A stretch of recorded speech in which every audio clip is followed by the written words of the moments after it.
السلام علیکم پیارے دوستو، عذاب قبر۔ آج ہم بات کریں گے عذاب قبر اور قرآن و سنت کی روشنی میں عذاب قبر کے بارے میں کیا کہا گیا ہے، ان سب کے بارے میں۔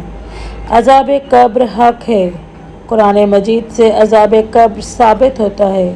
ارشاد ربانی ہے، وہ لوگ برزخ میں صبح اور شام آگ کے سامنے لائے جاتے ہیں، اور جس روز قیامت قائم ہوگی حکم ہوگا فرعون والوں کو مآب فرعون کے نہایت سخت آگ میں داخل کرو۔ اس آیت میں فرعونیوں کا عالم برزخ میں عذاب میں مبتلا ہونا صراحتاً مذکور ہے۔ اسی طرح تمام کفار و مشرکین اور بعض ہی احادیث میں مذکور ہے۔ عذاب قبر کے حوالے سے احادیث شہرت بلکہ تواتر تک پہنچ گئی ہے۔ عذاب قبر سے انکار صراحتاً کفر اور جہالت ہے۔ حضرت عائشہ رضی اللہ عنہ سے روایت ہے کہ ایک یہودی عورت ان کے پاس آئی اور اس نے عذاب قبر کا ذکر کرتے ہوئے حضرت عائشہ رضی اللہ عنہ کو دعا دی، اللہ تعالیٰ آپ کو عذاب قبر سے بچائے۔ حضرت عائشہ رضی اللہ عنہ نے رسول اللہ صلی اللہ علیہ وآلہ وسلم سے اس بابت سوال کیا کہ کیا واقعی عذاب قبر ہوتا ہے؟ تو رسول اللہ صلی اللہ علیہ وآلہ وسلم نے فرمایا، جی ہاں، عذاب قبر حق ہے۔ حضرت عائشہ رضی اللہ عنہ فرماتی ہیں کہ اس کے بعد میں نے رسول اللہ صلی اللہ علیہ وآلہ وسلم کو ہمیشہ دیکھا کہ وہ ہر نماز میں عذاب قبر سے پناہ مانگتے تھے۔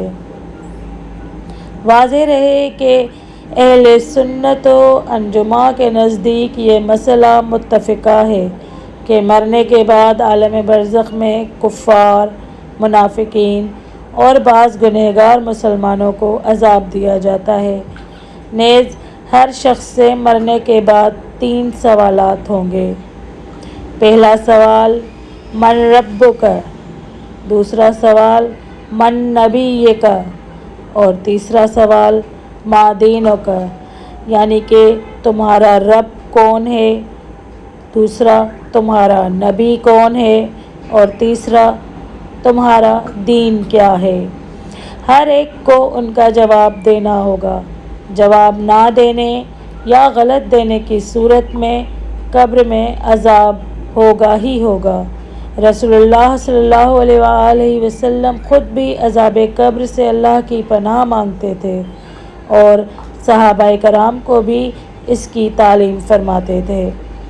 باقی رہی بات یہ کہ کس کو کس قسم کا عذاب ہوگا، تو اس کے متعلق اتنا سمجھ لینا چاہیے کہ کافر اور منافق کا عذاب سب سے سخت ہوگا اور تا قیامت دائمی ہوگا، اور بعض گنہگار مومنین کا عذاب گناہوں کے لحاظ سے مختلف ہوگا، کیونکہ سزا جرم کی نوعیت کے اعتبار سے ہوتی ہے، لیکن کافروں کے عذاب سے گنہگار مومنین کا عذاب بہرحال ہلکا اور آسان ہوگا۔ عذاب قبر ان سختیوں اور پریشانیوں کو کہا جاتا ہے جن سے انسان موت کے بعد اور عالم برزخ میں روبرو ہوتا ہے۔ احادیث کے مطابق چغل خوری، طہارت و نجاست میں بے دقتی، مرد کا اپنی بیوی سے بغیر کسی وجہ کے دور رہنا، گھر والوں کے ساتھ بد اخلاقی سے پیش آنا اور نماز کو اہمیت نہ دینا عذاب قبر کے عوامل میں سے ہے۔ دوسری طرف سے زیارت امام حسین، نجف میں دفن ہونا، اہل بیت کے ساتھ محبت، جمعرات کی ظہر سے جمعے کی ظہر کے درمیان فوت ہونا عذاب قبر کے ختم ہونے میں مؤثر جانا جاتا ہے۔ دوسری صدی ہجری میں معتزلہ کے کلامی مکتب کے بانی واصل بن عطا کے شاگرد زرار بن عمر کے علاوہ تمام مسلمان عذاب قبر کے مؤکد ہیں۔ اہل سنت کے معتبر حدیثی منبع صحیح بخاری میں موجود ایک حدیث کے مطابق میت کے رشتہ داروں کا اس کی قبر پر گریہ کرنے کی وجہ سے بھی عذاب قبر میں مبتلا ہونا ہوتا ہے۔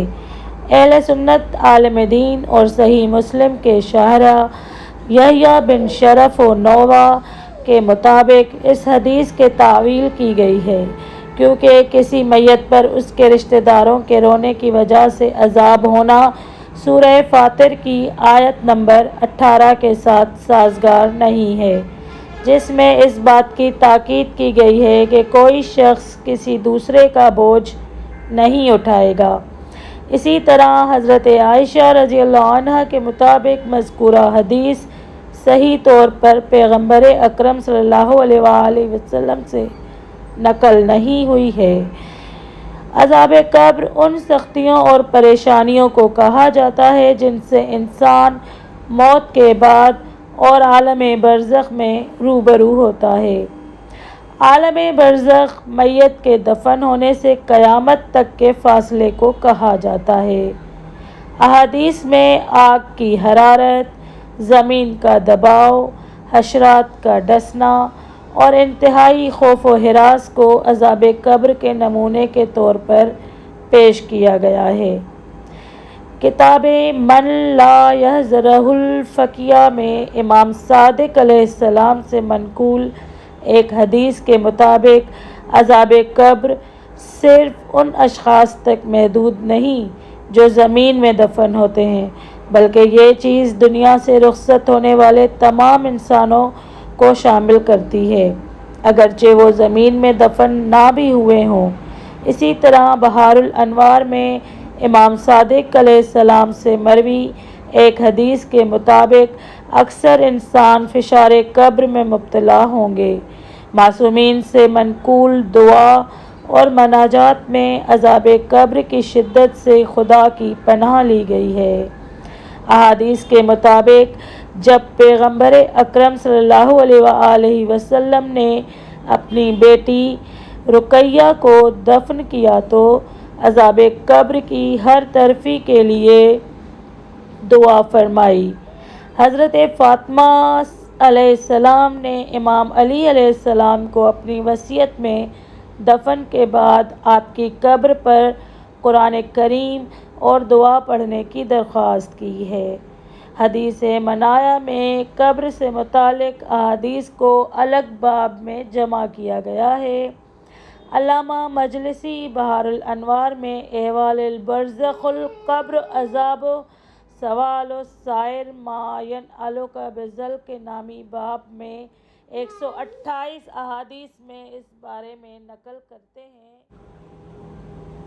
الشرح میں امام علی سے منقل ایک حدیث میں عذاب قبر کو چغل خوری، بول اور مرد کا اپنی بیوی سے دوری اختیار کرنے کا نتیجہ قرار دیا گیا ہے۔ بحار الانوار کے حاشیے میں مرد کا اپنی بیوی سے دوری اختیار کرنے کو نشوز سے اور بول کو طہارت اور نجاست سے اور بے پرواہی سے تفسیر کی گئی ہے۔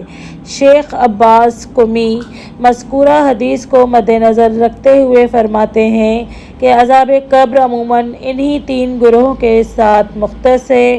ان کے علاوہ دوسری چیزیں جو عذاب قبر کا سبب بنتی ہیں وہ یہ ہیں: بد اخلاقی۔ پیغمبر اکرم سے منقول ایک حدیث ہے کہ سعد بن معاذ کے عذاب قبر کی علت گھر والوں کے ساتھ اس کی بد اخلاقی کی وجہ ہے۔ نماز کو اہمیت نہ دینا۔ علی مسکینی کی کتاب المواعظ العدیہ میں منقول ایک حدیث کے مطابق نماز ادا کرنے میں سستی سے کام لینا قبر کی تنگی اور فشار قبر کا باعث ہے۔ خدا کی نعمتوں کو ضائع کرنا۔ ایک حدیث کے مطابق مومن کے لیے عذاب قبر ان نعمتوں کا کفارہ ہے جنہیں اس نے ضائع کیا ہے۔ اسی طرح احادیث کے مطابق غیبت، آئمہ معصومین کی ولایت کو قبول نہ کرنا، مظلوم کی مدد نہ کرنا اور بغیر وضو کے نماز پڑھنا عذاب قبر کا باعث بنتا ہے۔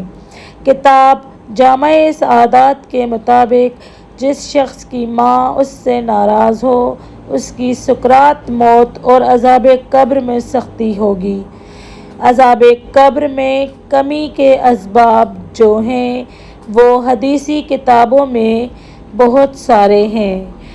محبت اہل بیت۔ بحر الانوار میں پیغمبر اکرم سے منقول ایک حدیث کے مطابق پیغمبر اکرم اور آپ کی اہل بیت کی محبت 7 جگہوں پر کام آتی ہے۔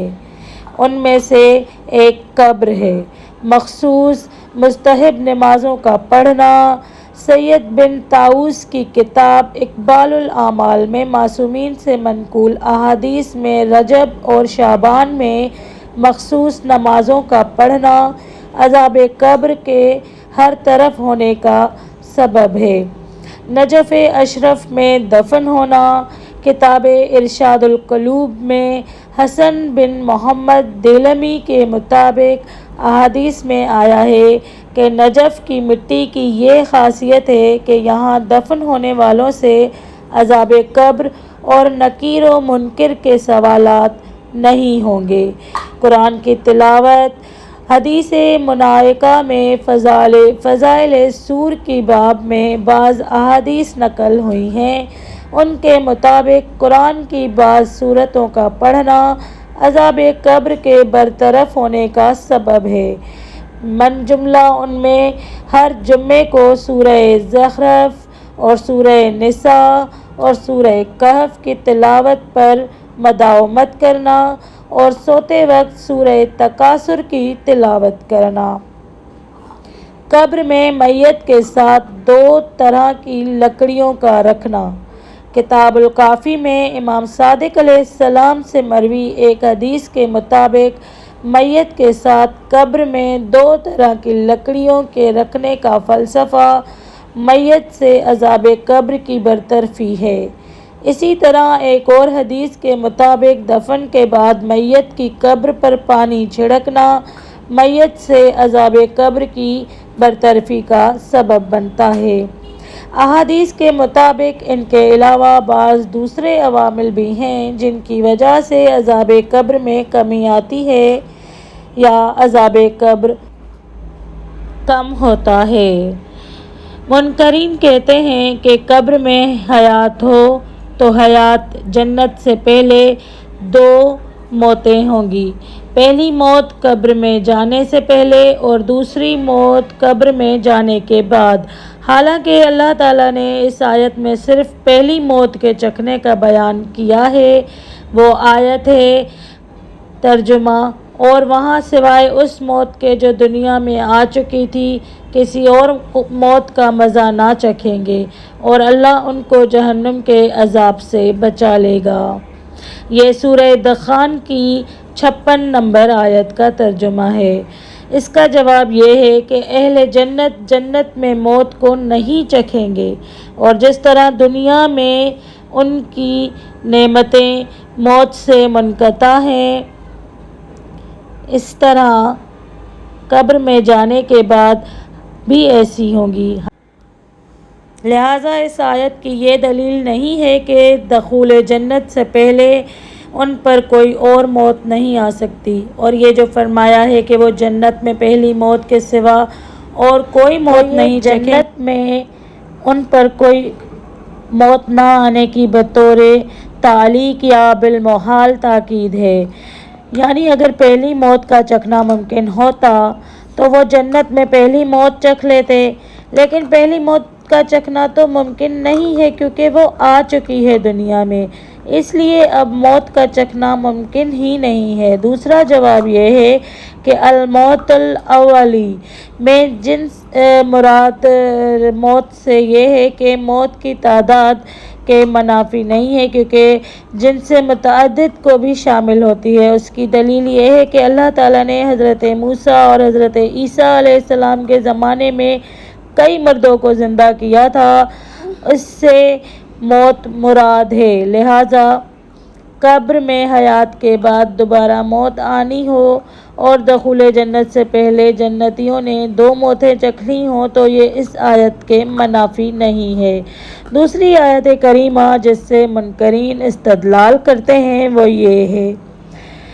ترجمہ سورہ فاطر 22 نمبر آیت کا ترجمہ ہے، اور نہ زندہ اور مردے یکساں ہوں گے، بے شک اللہ جس کو چاہتا ہے سنوار دیتا ہے، اور آپ ان لوگوں کو نہیں سنا سکتے ہو جو قبروں میں ہیں۔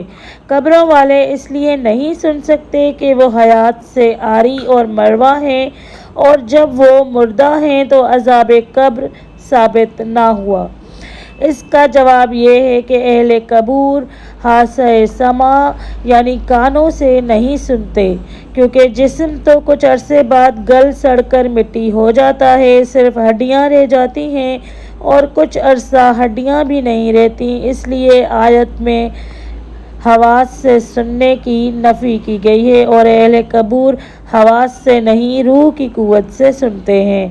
دوسرا جواب یہ ہے کہ اس آیت میں آپ کے سنانے کی نفی ہے، قبر والوں کے سننے کی نفی نہیں ہے، یعنی جس طرح قبر والوں کے لیے ان کی موت کی وجہ سے آپ کی نصیحت کارگر نہیں ہے، اسی طرح کفار مکہ پر بھی ان کی ضد اور ہٹ دھرمی کی وجہ سے آپ کی نصیحت کارگر نہیں ہے۔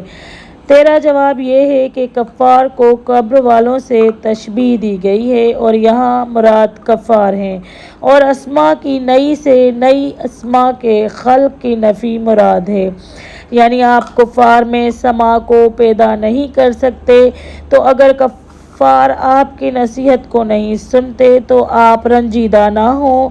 الغرض اس آیت سے قبر والوں کے سننے کی نفی نہیں ہے، اس لیے یہ آیت عذاب قبر کے خلاف نہیں ہے۔ آیت قرآنیہ سے عذاب قبر پر استدلال کے متعلق کچھ دلائل پیش کرتی ہوں۔ جہاں تک کتاب اللہ اس کے ثبوت کا تعلق ہے تو متعدد آیات اس پر دلالت کرتی ہیں۔ ان میں سے ایک آیت سورہ غافر کی ہے، اس کا ترجمہ ہے 46 نمبر سورہ غافر کی آیت: وہ لوگ صبح و شام آگ پر پیش کیے جاتے ہیں، اور جس روز قیامت قائم ہوگی یہ کہا جائے گا اہل فرعون کو شدید ترین عذاب میں داخل کرو۔ اس آیت کی تفسیر میں امام رازی رحمۃ اللہ علیہ تفسیر کبیر فرماتے ہیں، ہمارے علماء نے اس آیت سے عذاب قبر کے اسبات پر استدلال کیا ہے۔ وہ فرماتے ہیں کہ یہ آیت تقاضا کرتی ہے کہ آگ ان پر یعنی فرعون اور اس کے آل و خاندان پر صبح و شام پیش کی جاتی ہے، اور یہ عرض نار قیامت کے دن ہونا مراد نہیں لیا جا سکتا۔ آگے اس بات کی صراحت ہے کہ سورہ غافر کی 46ویں نمبر میں ہی آیت، اور نہ ہی اس سے دنیا میں عرض نامراد لیا جا سکتا ہے، کیونکہ دنیا میں اس کے ساتھ ایسا ہونا ثابت نہیں ہے۔ اس سے ثابت ہوا کہ یہ عرض نار موت کے بعد اور قیامت سے قبل ہوگی۔ عذاب قبر کی مزید وضاحت پیش کرنا چاہتی ہوں۔ ایک سوال یہ ہے کہ بہت سے لوگ کہتے ہیں کہ لوگوں کی قبر نہیں بنتی، پھر ان کے حق میں عذاب قبر کیسے ہوگا؟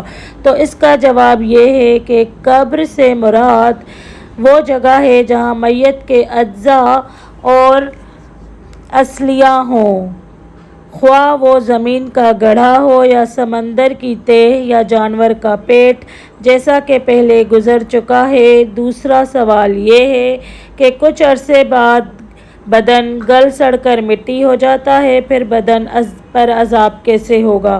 اس کا جواب یہ ہے کہ بدن کے اجزاء اصلیہ کو اللہ تعالیٰ بہرحال باقی رکھتا ہے، جن کے ساتھ روح کا تعلق قائم رہتا ہے، اور ان پر عذاب کی کیفیات وارد ہوتی ہیں۔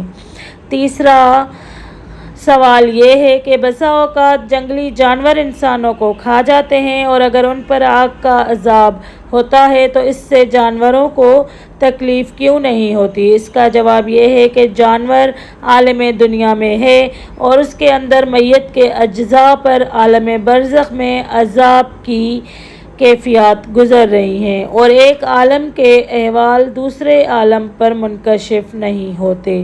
مثلاً ہمارے پیٹ میں جب کیڑے ہوتے ہیں ان پر زندگی اور موت اور درد و راحت کے تمام احوال گزرتے ہیں اور ہم کو پتہ نہیں چلتا۔ چوتھا سوال یہ ہے کہ کہا جاتا ہے کہ میت کو گرز سے مارا گیا، وہ چیختا چلاتا ہے، اس کے سر کے ٹکڑے ٹکڑے کر دیے جاتے ہیں، جسم جل جاتا ہے، لیکن جب قبر کھود کر میت کو دیکھا جائے تو جسم اسی طرح پڑا ہوتا ہے، کسی چوٹ کا نشان، نہ جلنے کا نشان، کوئی اور ٹوٹ پھوٹ، نہ مار کی وجہ سے اور نہ ہی کسی اور وجہ سے۔ تو قبر میں دفن ہونے والوں کا یہ کیا راز ہے؟ اس کا جواب یہ ہے کہ دونوں زندگیوں کی نوعیت میں فرق ہے۔ اونٹنی کے پیٹ میں بچہ زندہ ہوتا ہے، لیکن اگر کسی انسان یا جانور کو اونٹنی کے پیٹ کا آپریشن کر کے اس میں ڈال دیا جائے تو وہ زندہ نہ رہ سکے گا۔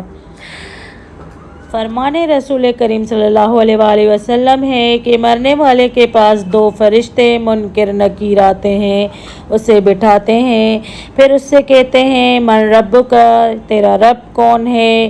اگر مردہ مسلمان ہوتا ہے تو جواب دیتا ہے ما ربی اللہ، میرا رب اللہ ہے۔ پھر فرشتے سوال کریں گے ما دینک، تیرا دین کیا ہے؟ تو مردہ جواب دیتا ہے دین اسلام، میرا دین اسلام ہے۔ پھر فرشتے سوال کریں گے کہ یہ کون مرد تھا جو تم میں بھیجا گیا؟ مردہ جواب دے گا کہ رسول اللہ، وہ ہمارے پیارے رسول صلی اللہ علیہ وآلہ وسلم ہیں۔ فرشتے کہیں گے کہ تمہیں کس نے بتایا؟ مردہ کہے گا میں نے اللہ کی کتاب پڑھی ہے، اس پر ایمان لایا ہوں اور اس کی تصدیق کی ہے۔ پھر آسمان سے پکارنے والا پکارتا ہے کہ میرا بندہ سچا ہے، لہٰذا اس کے لیے جنت سے بستر بچھاؤ اور اسے جنت کا لباس پہناؤ اور اس کے لیے جنت کی طرف کا دروازہ کھول دو۔ سبحان اللہ۔ بس اس کے لیے جنت کا دروازہ کھول دیا جاتا ہے، اس تک جنت کی ہوا اور وہاں کی خوشبو آتی ہے اور تا حد نظر اس کی قبر میں فراخی کشادگی کر دی جاتی ہے۔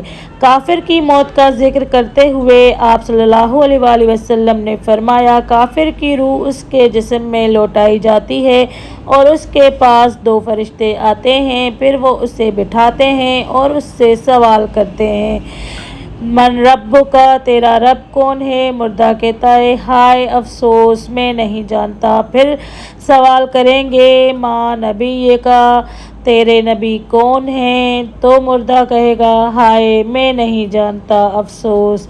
پھر کہیں گے ما دینک، تیرا دین کیا ہے؟ تو وہ جواب دے گا ہائے ہائے میں یہ بھی نہیں جانتا۔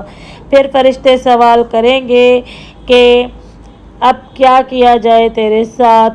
تو اوپر سے اوپر والے کا جواب آئے گا کہ اس کے لیے دوزخ کی